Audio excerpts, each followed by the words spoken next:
আমিনা পদ্মজার পায়ে লুটিয়ে পড়েন। পদ্মজা দ্রুত সরে যায়। চাচি কি করছেন? আমিনা কাঁদতে কাঁদতে বললেন, থামাও এই কামড়া কামড়ি, আল্লাহর দোহাই লাগে। পদ্মজা কি করবে বুঝতে পারছে না। আমির তার কথা শুনছেই না। আর আমিরের এমন রাগ সে আগে দেখেনি। গুরুজনদের গায়ে হাত তোলার মতো রাগ আমিরের হতে পারে এটা ধারণার বাইরে।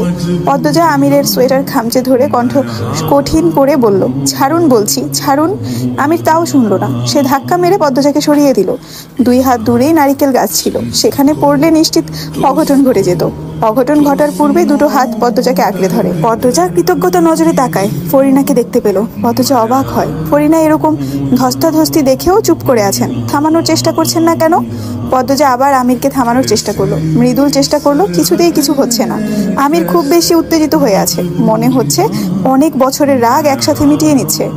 পদ্মজা আমিরকে অনুরোধ করে সরে আসতে। সেই অনুরোধ আমিরের কর্ণকুহর অবধি পৌঁছেছে কিনা সন্দেহ।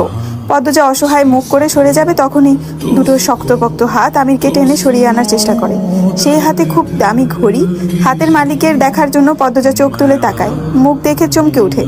দীর্ঘ সময় পর আবার সেই মানুষটির সাথে দেখা, যে মানুষটি তার প্রথম ভালোবাসা না হলেও প্রথম আবেগ মাখা অনুভূতি ছিল। লিখন সাহা। পদ্মজা দূরে সরে দাঁড়ায়। মৃদুল লিখন মিলে আমিরকে তুলে অনেকটা দূরে নিয়ে আসে। আমির ছটফট করছে ছোটার জন্য, অথচ ছুটতে পারছে না। ঘাড় ঘুরিয়ে লিখনকে দেখে সে স্থির হয়ে যায়। লিখন হেসে বলল, এবার থামুন, অনেক শক্তি ফুরিয়েছেন। আমির কিছু বলতে চাইলো, তখনই রিদওয়ান সবার অগোচরে ইট দিয়ে আমিরের ঘাড়ে বাড়ি মারে। আমির আর্তনাদ করে বসে পড়ে। লিখন রিদওয়ানকে ধাক্কা মেরে সরিয়ে দেয়। পদ্মজা উৎকর্ণ হয়ে দৌড়ে আসে। আমিনা, রানী, খলিল এবং রিদওয়ানকে নিয়ে দ্রুত আলোক ঘরে চলে যায়। দরজা বন্ধ করে দেয়। মজিদ মগাকে বললেন, তাড়াতাড়ি যা গঞ্জে, বিপুল ডাক্তাররে নিয়ে আয়। আমার বাড়িতে এসব কি হচ্ছে? ফরিনা তখনও দূরে দাঁড়িয়ে আছেন। এই ঘটনা তাকে বিন্দু মাত্র বিচলিত করেনি। যেন এই ঘটনার জন্য তিনি খুশি। কি চলছে তার মনে? ফরিনা তাড়াহুড়ো করে খোশ মেজাজে রান্না করছেন। সাহায্য করার মতো পাশে কেউ নেই। একাই দৌড়ে দৌড়ে সব করছেন। হাওলাদার বাড়িতে অতিথি এসেছেন, একদিন না থেকে যেতে পারে না। এতে নাকি গৃহস্থ বাড়ির অমঙ্গল হয়। তাই মজিদ লিখনকে থেকে যেতে জোর করেছেন। পদ্মজা নিজের ঘরে স্বামীর সেবায় ব্যস্ত। আমিরের ঘাড় চামড়া ফুলে গেছে, ঘাড় বিষের মতো যন্ত্রণা দিচ্ছে। বিপুল ডাক্তার ওষুধপত্র দিয়েছেন। পদ্মজা অশ্রুজল নয়নে আমিরের মুখের দিকে চেয়ে চুলবিলি কেটে দিচ্ছে। অনেকক্ষণ স্বামীর যন্ত্রণা দেখেছে, সহ্য করতে হয়েছে। মাত্রই আমির চোখ বুঝেছে। সে মনে মনে আল্লাহ তাআলার কাছে প্রার্থনা করছে, দ্রুত যেন আমিরের ব্যথাটা সেরে যায়, নয়তো তাকে যেন দিয়ে দেয়। ঘাড়ের আহত অংশে পদ্মজা আলতো করে ছুঁয়ে দিল। নীল হয়ে আছে। লতিফা নীরবে পদ্মজার পাশে এসে দাঁড়ালো। পদ্মজা কারো উপস্থিতি টের পেয়ে জলদি চোখের জল মুছলো। তারপর লতিফাকে দেখে বলল, বুতু বুবু। লতিফা বলল, খাইবা না? খালাম্মা খাইতে ডাকতেছে। পদ্মজা গভীর কণ্ঠে বলল, আম্মা নিজের ছেলেকে কেন দেখতে আসেনি? খালাম্মায় লিখন ভাইয়ের লাইগা রান্তা ছিল। পদ্মজা ক্ষিপ্ত হয়। নিজের ছেলেকে না দেখে উনি কিভাবে অতিথির জন্য ভোজ আয়োজন করছেন? আমি কিছুতেই কিছু বুঝতে পারছি না। লতিফা নতজানু হয়ে দাঁড়িয়ে রইল। পদ্মজা অনেকক্ষণ ক্ষিপ্ত নয়নে মেঝেতে চোখ নিবদ্ধ করে রাখলো। এরপর আমিরকে এক ঝলক দেখে লতিফাকে বলল, তুমি যাও, আমি আসছি। লতিফা 2 পা এগোয় পদ্মজা ডেকে উঠলো, লতু বাবু। লতু দাঁড়ালো। পদ্মজা বলল, তুমি আমার উপর নজর রাখছিলে কেন? আর আমাকে না জিজ্ঞাসা করে থাপ্পড়ের কথাই বা কেন বলেছো ওনাকে? লতিফা কোনো প্রতিক্রিয়া নেই। সে নত হয়ে ঠায় দাঁড়িয়ে আছে। পদ্মজা আরো 2 বার প্রশ্ন করেও কোনো জবাব পেল না। তাই বলল, নিষেধাজ্ঞা আছে নাকি? এইবার লতিফা হ্যাঁ সূচক মাথা নাড়ালো। সেই কিছু একটা ভাবলো। এরপর মুখ তুলে দেখলো পদ্মজা তার দিকে তীক্ষ্ণ চোখে তাকিয়ে আছে। লতিফা অপ্রতিভ হয়ে উঠে বলে, আমি যাই, নইলে খালাম্মা চেতবো।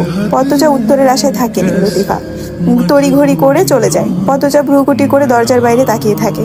প্রতিটি প্রশ্ন যেন আলাদা আলাদা, অথচ তার মনে হয় সব প্রশ্নের এক উত্তর, এক যোগসূত্র। এখন সেসব ভাবার সময় না। আমিরের প্রতি যত্নশীল হওয়া উচিত। পদ্মজা আমিরের কপাল ছুঁয়ে তাপমাত্রা অনুমান করে। ভীষণ গরম। জ্বর উঠেছে নাকি? লিখন মৃদুলের আড্ডা জমে উঠেছে। দুজন জমিয়ে আড্ডা দিচ্ছে। লিখনের নায়িকা 3 দিন আগে ঘাট থেকে পিছলে নদীতে পড়ে গেছে। সাঁতার জানে না, তাই প্রচুর পানি খেয়েছে। সেই সাথে পা মুচকে গেছে, কোমরেও ব্যথা পেয়েছে। এই কথা শুনে মৃদুল হাসতে হাসতে চেয়ার থেকে পড়ে যাচ্ছিল। পূর্ণা দূর থেকে কটমট করে মৃদুলের দিকে তাকিয়ে আছে। কত অসভ্য এই লোক! মানুষের আঘাতের কথা শুনে হাসে। তার গা জ্বলে যাচ্ছে মৃদুলের হাহা করে হাসা দেখে। লিখন আরও জানালো, সে এবং তার দল গত 3 দিন নায়িকা ছাড়া দৃশ্যগুলোর শুটিং করেছে। বাকি যা দৃশ্য আছে সবকিছুতে নায়িকার উপস্থিতি থাকতেই হবে। তাই আপাতত শুটিং স্থগিত আছে। আশা করা যাচ্ছে 3-4 দিনের মধ্যে নায়িকা সুস্থ হয়ে যাবে। পূর্ণাকে দূরে বসে থাকতে দেখে লিখন ডাকলো। পূর্ণা খুশিতে গদগদ হয়ে দৌড়ে আসে। ঘন্টা দুয়েক আগে একটু কথা হয়েছিল, আর হয়নি। লিখন প্রশ্ন করলো, ভিতরের অবস্থা কেমন? আমির হাওলাদার আগের চেয়ে কিছুটা ভালো অনুভব করছেন? ঘুমাচ্ছে, দেখে এলাম। আপা আছে পাশে। তোমার আপা পাশে থাকলে আর কি লাগে? লিখনের কণ্ঠটা করুণ শোনায়। পূর্ণা প্রসঙ্গ পাল্টে বলল, ভাইয়া আপনি কিন্তু আমাদের বাড়িতে যাবেন। তখন বললাম, কিছুই বললেন না। আচ্ছা যাব। প্রান্ত অনেক খুশি হবে। প্রান্ত যেন কে? আমার ভাই, ওই যে খুন। মনে পড়েছে, কি যেন নাম ছিল, মুন্না বা এরকম কিছু নাম ছিল না? জি ভাইয়া। সবাই কত বড় হয়ে গেছে, পড়াশোনা আর করনি কেন? পূর্ণা বাম হাত চুলকোতে চুলকোতে বলল, মেট্রিক ফেল করাতে আর পড়তে ইচ্ছে করেনি। মৃদুল ভূত দেখার মতো চমকে উঠে বলল, তুমিও মেট্রিক ফেল? পূর্ণা আশ্চর্য হয়ে জানতে চাইল, কেন, আরো কি কেউ আছে এখানে? মৃদুল মুচকি হেসে চুল ঠিক করতে করতে চমৎকার করে হেসে বলল, আমিও মেট্রিক ফেল। মৃদুলের কথা শুনে লিখন সশব্দে হেসে উঠল। পূর্ণা শুরু চোখে তাকিয়ে আছে মৃদুলের দিকে। মজা করলো নাকি সত্য বলল? লিখন ঠোঁটে হাসি ধরে রেখে বলল, মৃদুল মজা করছো নাকি সত্যি? মৃদুল গুরুতর ভঙ্গিতে বলল, আচ্ছা মিথ্যা কইতে ওই জামুকের লিগা? এতে আমার লাভটা কি? মৃদুলের ভঙ্গি দেখে লিখন চারপাশ কাঁপিয়ে হাসলো। সাথে তাল মিলালো পূর্ণা ও মৃদুল। লিখন আগের চেয়ে সুন্দর হয়েছে, দেখতে কত ভালো দেখাচ্ছে। কি অপূর্ব মুখ, বলিষ্ঠ শরীর। পূর্ণা কেন জানি আজও মনে হচ্ছে লিখনের পাশে পদ্মজাকে মানায় বেশি। পরক্ষণই পূর্ণা নিজেকে শাসালো। চুপ থাক পূর্ণা, আমির ভাইয়ের মতো ভালো মানুষ দুটি নেই। আপার জন্য উনিই সেরা, তবুও মন বুঝে না। হয়তো সৌন্দর্যের মিলটার জন্যই লিখন শাহ পদ্মজা জুটি ভালো লাগতো তার। অথচ বিবেক দিয়ে ভাবলে মনে হয় আমিরের জায়গা কেউ নিতে পারবে না, কেউ না। হাসি খুশি মুহূর্ত উবে যায় খলিলের কর্কশ কণ্ঠে। বেহায়া বেলাজা সিরি, পরপুরুষের সামনে কেমনে দাঁত মেলায়া হাসতাছে।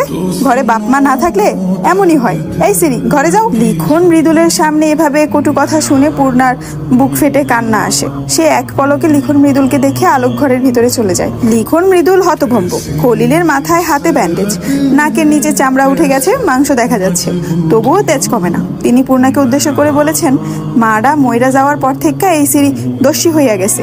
এত বড় সেরি বুইরা হইতাছে, বড় বইনে বিয়া দিয়া দেয় না কেন? কোন দিন কোন কাম ঘরে আল্লাহ জানে। তা লিখন, দুপুরে খাইছো? লিখনের ইচ্ছে হচ্ছে না এই কুৎসিত ভাবনার লোকটার জবাব দিতে। যেহেতু সে এই বাড়ির অতিথি, তাই মনের কথা শুনতে পারলো না। বলল, জি না। মৃদুল খলিলকে উপেক্ষা করে আলোক ঘরে ঢুকে পড়ে। পূর্ণা আলোক ঘরে পিছনের বারান্দায় এসে দাঁড়ায়। মৃদুল পিছনে এসে দাঁড়ালো, কোমল স্বরে বলল, খালুর কথায় কষ্ট পাইছো? পূর্ণা মৃদুলের দিকে না তাকিয়ে জবাব দিল, আপনি কারো কষ্টের কথা ভাবেন দেখে ভালো লাগলো। সব সময় তারা কথা কও কেন? আমি যদি আগে জানতাম তোমারে কালি করলে তোমার এত কষ্ট, আমি কইতাম না। পূর্ণা তাকালো। পূর্ণার দৃষ্টি দেখে মৃদুলের মন কেমন করে উঠল। এই দৃষ্টির নাম বোধ হয় মন কেমন করা দৃষ্টি। পূর্ণার নির্লিপ্ত ভঙ্গিতে বলল, মাফ চাইছেন? মৃদুলের জোড়া ভ্রু কুচকে আসে, দুই পা পিছিয়ে যেয়ে বলে, জীবনেও না। পদ্মজা ক্ষুধার্ত ভাগিনীর মতো রান্নাঘরে ঢুকে ফরিনাকে বলল, আম্মা কি হয়েছে আপনার? ফরিনা প্রবল বিস্ময়ে জানতে চাইল, কেন, কি হইব আমার? ফরিনার ব্যবহারে পদ্মজা খুব অবাক। সে কিঞ্চিত হা হয়ে তাকিয়ে রইল। ফরিনা নিশ্চিন্ত মনে চুলা থেকে পাতিল নামাচ্ছে। তারপর বললেন, ও পদ্মজা, মগারে একটু কইবা লিখন আর মৃদুলের ডাইকা আনতে। লিখন ছাড়াটা কখন আইছে, এখনো খায় নাই।